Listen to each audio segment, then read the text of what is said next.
Assalamu alaikum. A very happy lovely morning dear students. How are you all? कैसे हैं आप सब? खैरियत से हैं? ठीक ठाक हैं? Very good. जी जनाब, ये बताइए भाई कि आप लोग क्या कर रहे थे? भाई आप लोग स्टडी कर रहे थे? आप लोगों ने चैप्टर अच्छे से पढ़ लिया है ना? जी जनाब. अच्छा जी, आज हम क्या करने वाले हैं?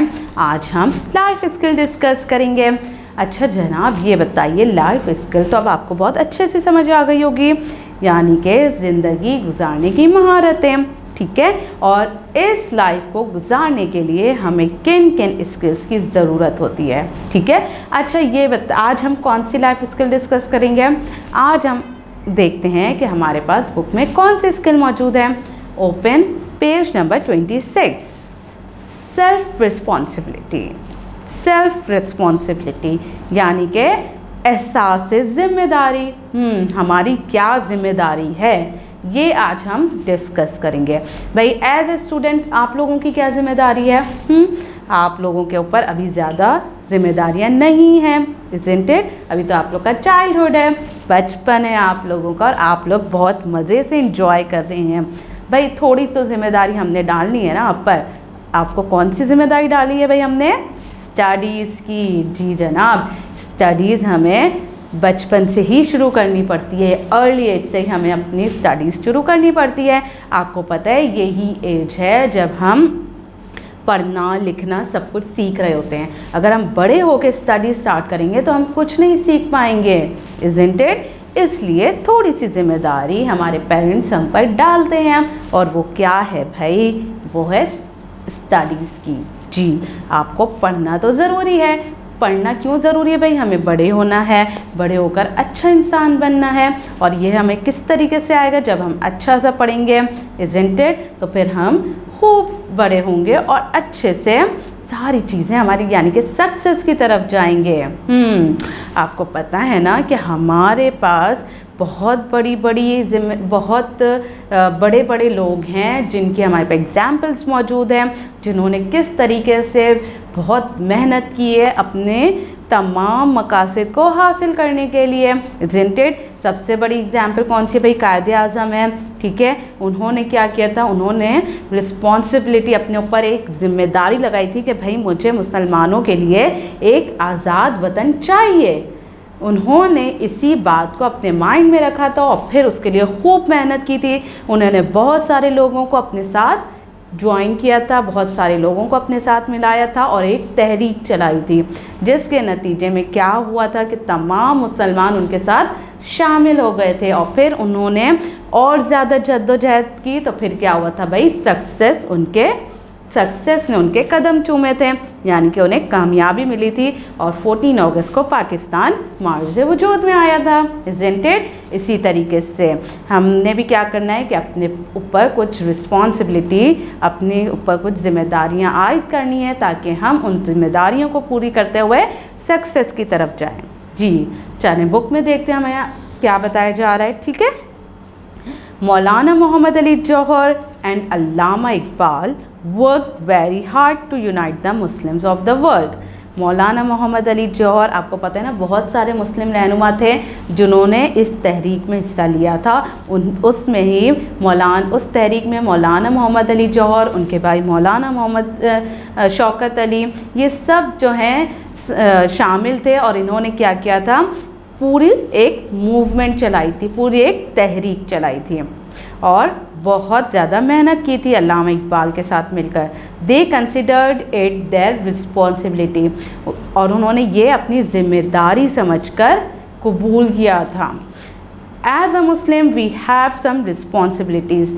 इसी तरीके से अगर देखें, हम मुसलमान हैं, ठीक है, अब हमारी भी कुछ ज़िम्मेदारियाँ हैं जो अल्लाह ताला ने हम पर आयद की हुई हैं. We are Allah's assistants on this planet. भाई अब हम अल्लाह के बंदे हैं. अल्लाह wants us to take care of all living things and resources found in the world. अल्लाह ताला चाहते हैं कि हम तमाम लोगों का ख्याल रखें भाई, जो भी ह्यूमन है, जो भी यानी कि इंसानियत के नाते हम तमाम लोगों का ख्याल रखें, चाहे वो किसी भी कम्युनिटी से हों, ह्यूमंस यानी कि चाहे वो क्रिश्चियंस हों। आपको पता है ना कि हमारे जो मुसलमान हैं वो हमेशा दूसरों का ख्याल रखते हैं, चाहे वो हिंदू ब्रदर्स हों या फिर क्रिश्चियन ब्रदर्स हों, जो भी हों, हम हमेशा सबकी हेल्प करते रहते हैं। We are Muslims, that means we have some more responsibilities than the non-Muslims. One of those responsibilities is to establish खिलाफत। भाई देखिए, हम मुस्लिम्स हैं, ठीक है, हमारे ऊपर ज़्यादा जिम्मेदारियां हैं। अल्लाह ताला ने कुछ ज़िम्मेदारियां जो हम पर डाली हैं, और एक ज़िम्मेदारी उसमें से क्या है? खिलाफत।